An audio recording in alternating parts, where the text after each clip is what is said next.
So, brethren, we have another tribe, of course, the tribe of Benjamin. Benjamin was, you might remember, Rachel's second son, and when she delivered him, she died shortly. Well, she died at birth, it seems, at birth. And Benjamin was of course, the brother of Joseph. Now, Jacob also prophesied in Genesis chapter 49. Jacob, of course, prophesied about Benjamin. And in verse 27, he says, Benjamin shall ravin, or tear would be the word, as a wolf. In the morning he shall devour the prey, and at night he shall divide the spoil. Now, of course, this prophecy, as it happens to all the other prophecies related to the modern descendants of Israel, will occur in the last days, as we know from verse 1. Now, in first type, what we find in the Bible about those who were from the tribe of Benjamin, we find Ehud, E-H-U-D, the second judge of Israel. He's mentioned in Judges chapter 3, verses 12 to 30. We find that Ehud, the second judge of Israel, single-handedly killed Moab's king Eglon and led a great Israelite victory, bringing 8 years peace. So we find that, and you'll find something interesting about about Ehud. Ehud was left-handed, and it's really written there in the Judges chapter 3, when you can find. Also, what we can also find is that Benjamin also devoured 40,000 Israelites in 2 days of fighting. You might remember the story from Judges chapter 20. Again, I'll just make reference to the Bible verses to save the time. In Judges 20, there were horrible crime committed by the tribe of Benjamin, and therefore they were almost extinct, almost extinguished, almost annihilated as a tribe. So they devoured 40,000 Israelites in 2 days of fighting. Judges 20 tells us about that. So, it's a wolf. In the morning he shall devour the prey, and at night he shall divide the spoil. We have another Benjamite in the Bible history, well known, and his name is Saul. Saul, he was the first, as you remember, he was the first king of the 12 tribes. Later he was succeeded by David. And Saul, a Benjamite, he devoured the Ammonites. In 1 Samuel chapter 11, you'll find verses 1 through 11, you'll find how he devoured the Ammonites. He also devoured and defeated many of Israel's neighboring nations, as you can read in 1 Samuel chapter 14 and verse 47. Now, there are other ferocious Benjamites, ferocious as wolves, that we find in the Bible. In 2 Samuel chapter 2, verse 23, and 2 Samuel chapter 3, verse 30, we have Shimei, one of the Benjamites. He is also found in 2 Samuel chapter 16, verse 5 through 13, and in 1 Kings chapter 2, verse 44 to 46. We also find in 2 Samuel chapter 20, we find Sheba, another ferocious Benjamite. But you see, in the evening, what happened in the evening is that Esther and Mordecai saved their people in Persia. You remember the story about Esther and how they saved their people. It's recorded in the book of Esther, chapter 7 and chapter 9.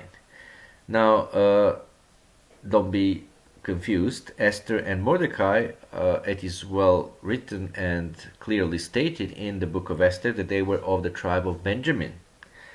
And that shouldn't surprise us, because you remember that the United Kingdom of Israel, after the death of Solomon, was divided into 2 kingdoms, and then the northern kingdom was subdued by the Assyrians, and the southern kingdom remained in existence for 136 years more, and then in 586 before Christ it was destroyed and it was enslaved by the Babylonians. And then the Babylonian Empire eventually was defeated by the Persians. And when the Persians of course took over the Babylonian territories, and of course by extension they took over the exiled Jews who were living in Babylon. So the Jews who were in Babylon in exile, they just fell under the Persian rule. And the Persians were very much very much in favor of the Jews, as you remember, it was the Persian king who allowed them to return to Judea and rebuild Jerusalem and rebuild the Jewish cities there. That was a golden age, we might say, because Ezra and Nehemiah took the opportunity to return to the Judea and to establish the true Old Testament religion. They countered the Samaritans, who were populated a century and a half prior to the return of the Jews. They were populated there by the Assyrians, and therefore, well, centuries or 2 centuries. Anyway, they were populated there by the Assyrians, and they got mixed. Those pagan Babylonians who were resettled there in the place of the exiled Israelites, they got mixed with the remnants of the Israelitish people, and they formed what we can call a forgery of Old Testament religion. That's why we'll be talking about the canon one of these days, brethren, because the Bible canon and how the Bible became a book is very interesting. That's why Ezra and Nehemiah took great efforts to preserve the Old Testament. Ezra was the one who canonized all the books of the Old Testament, but he copied them with a different in different letters that were accepted in Persian Empire at that time, and they were also, those letters were very unique, and they were used by the exiled Jewish community in Babylon. And that by using those particular letters, it was done because the Samaritans were already forging and falsifying the Old Testament scriptures. So in order for the people to be assured that they have the authorized and God-inspired scriptures, Ezra took that opportunity and canonized all the books of the Old Testament and copied them in that Babylonian, we can say Babylonian square script that was well known by the Babylonian Jews. That's why, and then that's why those all those copied scrolls were held in Judea. They were also copied later, and spread throughout the Roman Empire eventually. That's how the Old Testament was really preserved, because of great Ezra's work. So Ezra was the one actually who was so righteous that people said that he was called in the Jewish community as second Moses. And people believed that if God didn't send Moses with the law, that Ezra would be the one who would have brought the law of God to the house of Israel. Those are interesting parts of history that we need to know, and they will help us again understand how God preserved His word. In any case, I was talking about the northern kingdom. So the southern kingdom remained, and you remember there were 2 tribes there, the Jewish tribe and the tribe of Benjamin, and therefore Esther and Mordecai were, of the tribe of Benjamin, and they lived among the Jewish people. They practiced, Old Testament religion. They were counted to be Jews ethnically, but they were specifically of the tribe of Benjamin. So in the evening they saved their people. And there is also another Benjamite. He mentions himself, it's the Apostle Paul. He mentions himself, in Philippians chapter 3 verse 5, in Romans chapter 16 verse 1. He does mention himself as Benjamite. And you do remember certainly from the Bible how ferociously he persecuted the church. It's, his own admission is there in Acts chapter 22 verse 4. He speaks about persecution of the church in Galatians chapter 1 verse 13. In Acts chapter 26, he also speaks about how he used to be ferocious. So he's a Benjamite as well. That shouldn't surprise us again, because the tribe of Benjamin, as you remember, remained as God. It was God's providence to remain one of the Israelitish tribes with the tribe of Judah. Now that's what we have in the Bible. Now we're having some other interesting information about the later descendants of Benjamin, and it shouldn't probably surprise you about who they were in earlier centuries. They were the Vikings, famous Vikings. During the Viking Age, when the Northmen were at the peak of their power and glory, I'm reading from Louis Dickinson Rich's book, The First Book of the Vikings, page 14. Their colonies, the colonies of the Vikings, stretched from inside Russia along the North Atlantic almost to America. Their influence reached even further, from the warm Mediterranean to the Arab countries, where they went to trade, to the edge of the Arctic ice pack, where they hunted seals and walruses. They controlled all the known seas and much of the land these waters touched upon. They were, for a short 3 centuries, perhaps the most influential people in the world. And no wonder, brethren, there are certainly remnants of Vikings even in America. America was not discovered by Columbus. That's one of the biggest lies in your American history. America was discovered long before Christ. America was discovered, brethren, by ancient Phoenicians who were in alliance with King David and his son Solomon later. So therefore you'll find inscriptions and monuments in America in Hebrew, in Phoenicians, in the land of Carthaginians, in the language of Carthaginians, and also from the people of Tyre, the city of Tyre, because the city of Tyre is Phoenicians, and the united Israel, unified kingdom of Israel under David, were in alliance, and they were a sea power, and they did discover America long before Columbus. There is I might have mentioned a book to you, America Before Christ, by Barry Fell, I think is the name of that guy. You'll find that book quite informative and very important. There is that verse in John chapter 8:32 which says, "And you shall know the truth, and the truth shall set you free," brethren. I find that to be actually not only referring to the doctrinal truths and the truths when it comes to the true faith and the true faith, faith of Christ. I find it true even when it comes to secular history. When it comes to secular history, even God, it seems in His mercy, He does release us from all sorts of wrong dogmas that are foisted upon us and forced upon us by our educational systems around the world. So we have the Vikings.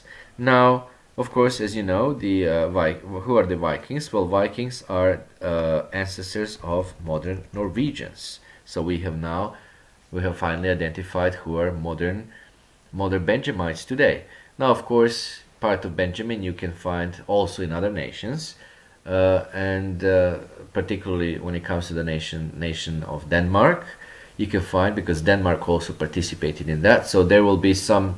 Even though Denmark, yes, their name tells us that they're from the tribe of Dan, but nevertheless, that tribe dominates in Denmark. But some traces of other tribes you can find in Denmark, and so you can find them in Norway. In Norway, so Benjamin does dominate in Norway, so the modern Norwegians today are actually Benjamites.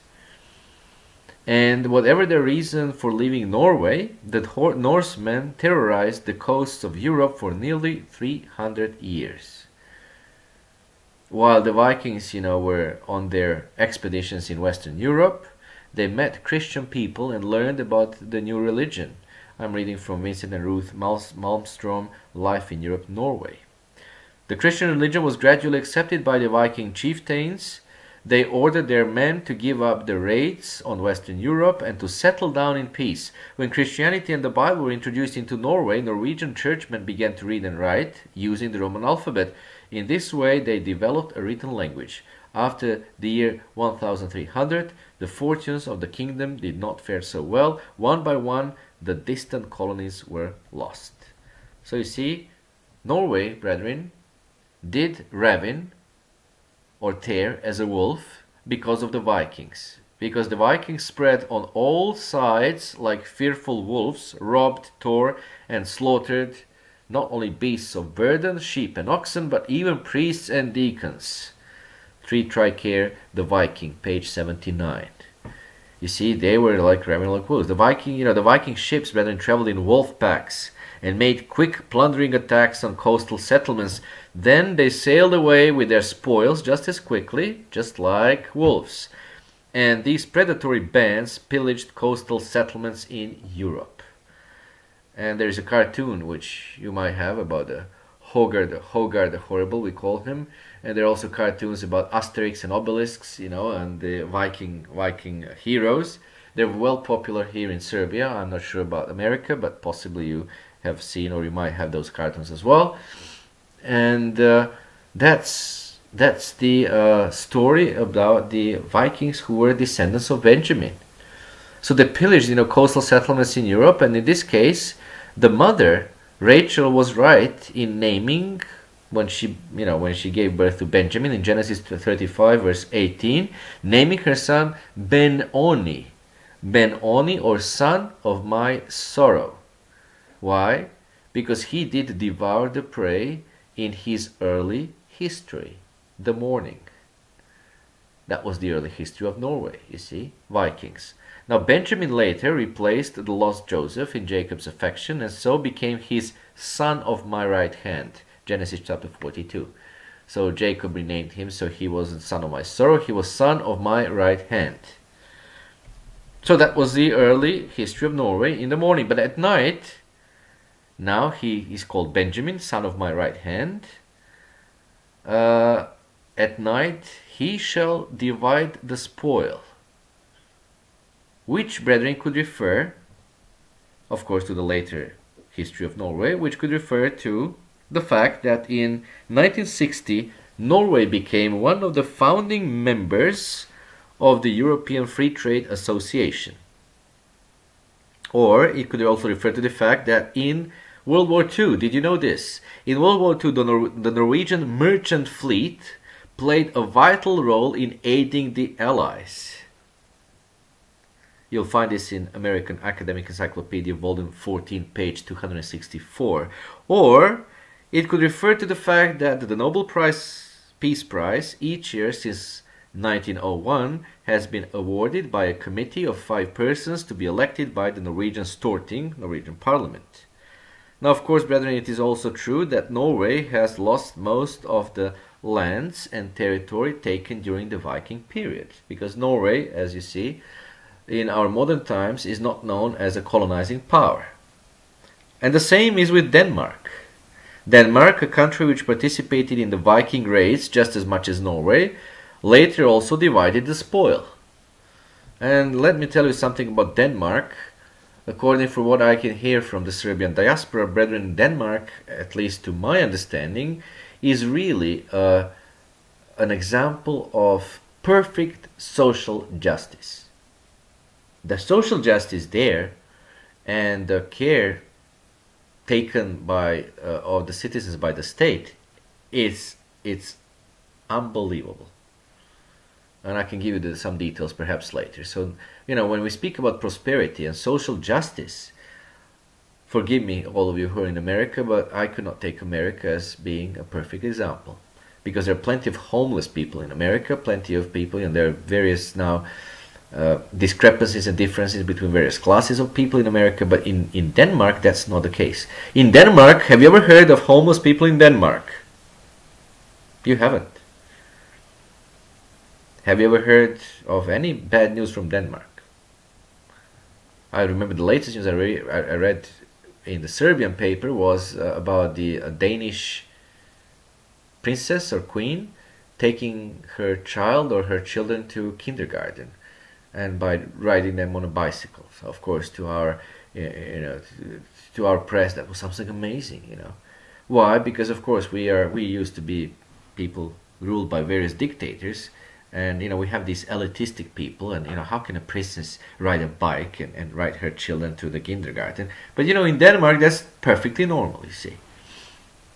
So Denmark, brethren, is an amazing country when it comes to social justice.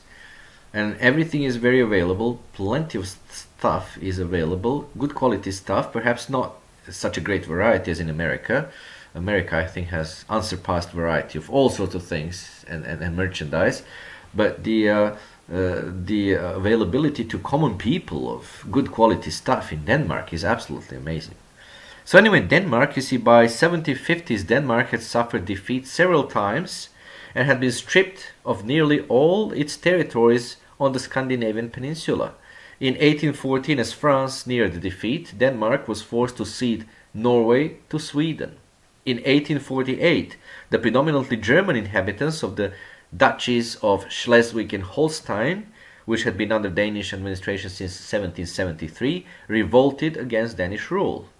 And although the rebels failed, Prussia and Austria joined forces in 1864 to defeat Denmark, and Denmark then had to relinquish control of the two duchies. Now, in the early 19th century, foreign countries had increasingly objected to Denmark's toll on ships passing through the Øresund, and finally in 1857 the tolls were abolished. Now, Denmark also had some territories, Denmark Caribbean islands, known as the Danish West Indies. They were sold to the United States in 1916. In 1918, Iceland was granted home rule. In 1944, Iceland, then occupied by Allied troops, declared its independence of Denmark and became a republic. At the end of the war, Denmark became a charter member of the United Nations, and Denmark joined the North Atlantic Treaty Organization, famous NATO, and the Council of Europe in 1949, and in 1952 helped to organize the Nordic Council. Denmark is also, was member also of the European Free Trade Association from 1960 to 1972. Now, interestingly, during World War II, the Danish merchant marine went into Allied hands and assisted in the prosecution of the war. You can learn this from Collier's Encyclopedia, volume 8, page 116.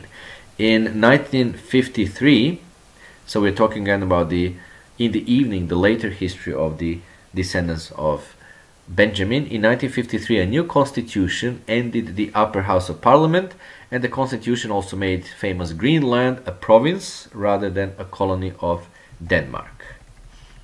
Now, I mentioned to you the left hands, and the Benjamites are characteristically left-handed. You can find it in Judges chapter 20, verses 15 and 16. There was a great warrior, great band of warriors from Benjamin, who and you can find that they were very skillful with slingshots and arrows and bows, and they were all left-handed. Ehud, as I mentioned to you, was left-handed.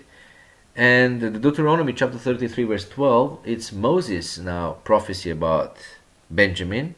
So Moses said, "The beloved of the Eternal shall dwell in safety by him, and the Eternal shall cover him all the day long, and he shall dwell between his shoulders, or he shall dwell between his hills, or between his boundaries." And this indeed has been Benjamin's lot, since the Benjamites portion of land included in the promised land the temple of God, because brethren, Mount Moriah was in Benjamite territory. You can find it in Judges chapter 1 verse 21, in Joshua 18 verse 11 and 16.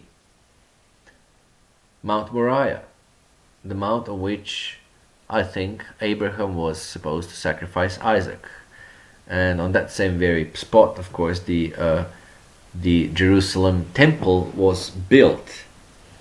Benjamin's territory also included cities that you know from the Bible: Jericho, Bethel, Mizpah, Ramah, Gibeon, and Jerusalem.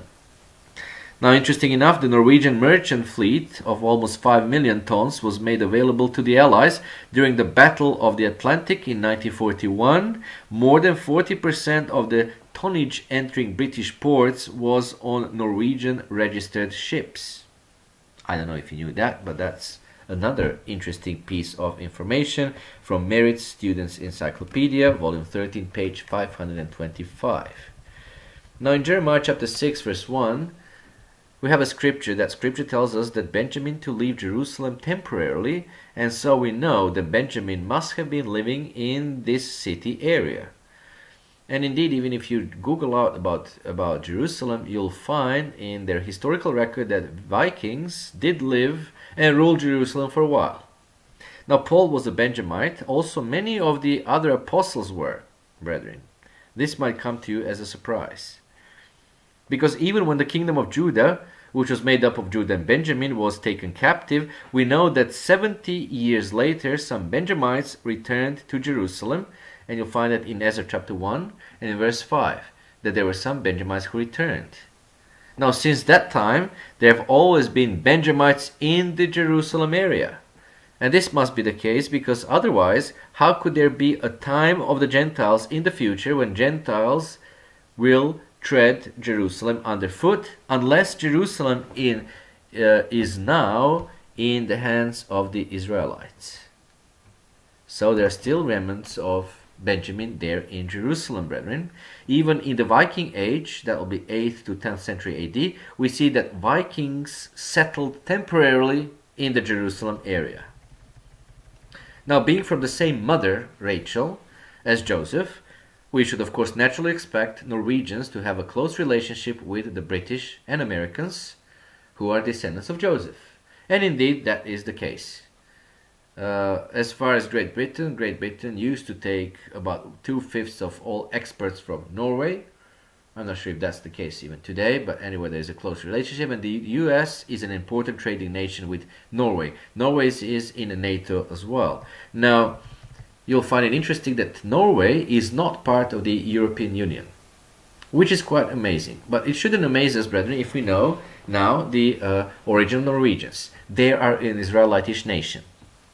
And I wouldn't be surprised, this is not a dogma, and this is not a prophecy, I'm just speculating. I wouldn't be surprised if the European Union, the current European Union, eventually might lose all the Israelitish nations who would, like British, be very fond of their sovereignty, because, you know, their sovereignty is going to be drastically curbed by the coming United States of Europe and the coming European dictator. So I wouldn't be surprised if those, you know, freedom-loving people might just decide to leave European Union. Now, of course, Germany is not going to forgive them that, and Germany is not going to like it, but Germany will impose its own economic yoke of bondage upon those people, just as Hitler did, brethren, in the Second World War. The yoke of bondage was upon those people there, and they were not taken into captivity. Now, we know with the descendants of Joseph, American Britain, sadly, what we know from the Bible, they'll be completely destroyed, their nations completely destroyed, and they'll be taken into captivity out of their lands. But what might happen is, again, that Israelitish nations might all leave the European Union, because the final resurrection of the Roman Empire, led by Germany, has to be Gentile, brethren. Has to be made up of Gentiles. Predominantly Gentiles, because, you know, Germans are a Gentile nation, and, you know, there are plenty of Gentiles now in the European Union. So Norway is not part of the European Union right now. Norwegian currency, crown, is a very strong one, and I think due to wisdom of their royal family, which saved all sorts of resources, every Norwegian, from what we read recently here in the Serbian press, every Norwegian is very rich by what the state of Norway has saved for him and her. That's quite interesting. So they're not part of the European Union, and that shouldn't surprise us, because you see they're close to Joseph, and descendants of Joseph, Britain, England, left European Union. Americans are not having much great relationship with European Union, especially with the current Chancellor of Germany. And therefore, you know, Norway, interestingly enough, a close ally, of course, to his brother Joseph, Britain and America, Norway is not part of the European Union, and probably will not ever join European Union, because, you know, by now they should have had, and certainly had plenty of opportunities to join the European Union, but they're not part of it. Now, I mentioned to you that you'll be surprised that there were some other Benjamites, brethren, Christ's 11 disciples. Do you remember where did they come from? They came from Galilee. They were Galileans, except for one. The one was Judah of Keriot. Now, Keriot is mentioned in Nehemiah chapter 11, verse 31 through 35, and in Joshua 15, verse 25. But all the disciples of Jesus, his 11 disciples, his original 11 apostles, were from Galilee. And you have several scriptures that tell us about that, but Luke 22:59, Matthew 26:69 through 73, John 7:52 and 53. Now, Galileans, brethren, were not Jews, because we read in John chapter 7 verse 1 that after these things Jesus walked in Galilee, for he would not walk in Jewry, because the Jews sought to kill him. Now, thus we know that, you know, Galilee was Benjamite and Levite only, because plenty of tribe of Levi, they didn't have their own territory. Many of them also moved into the southern kingdom and remained with the house of Judah. So basically the kingdom of Judah was made up of Jews, Benjamites, and many Levites. And you remember also from the Bible, and we're speaking about the tribes of Israel, you remember that Jesus was only sent to the lost sheep of Israel, and those two tribes, Benjamite and Levite, were the only Israelites in the promised land besides Judah. So Galilee was looked down upon by Jews, showing that they were not the same people. You find it in John chapter 1 verse 42 and John chapter 7 verse 53, how the Jews looked down upon the Galilee. And Benjamin, by the way, from Nehemiah 11 verse 31 through 35, we read that Benjamin took the cities north of Judah. So the Galileans were not Jews, they were Benjamites. And interestingly enough, all Christ's 11 disciples were Galileans.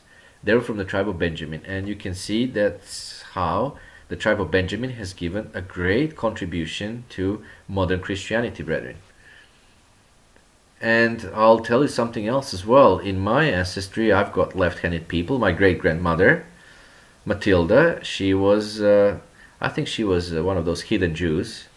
She was a devout Catholic and lived in Croatia, but I think she was a hidden Jew from her features, I could see. But she was left-handed, and it was passed down all to my mother as well. My mother is also left-handed. I'm not left-handed, but I've got left-handed people. So it means that's why here in Serbia, I'm called by the brethren Benjamite. And again, the tribe of Benjamin has given great things and great contributions to Christianity. I hope that perhaps because of that origin, perhaps that's why I've been put by God in this position to also give whatever modest contribution I can give to the true Christianity.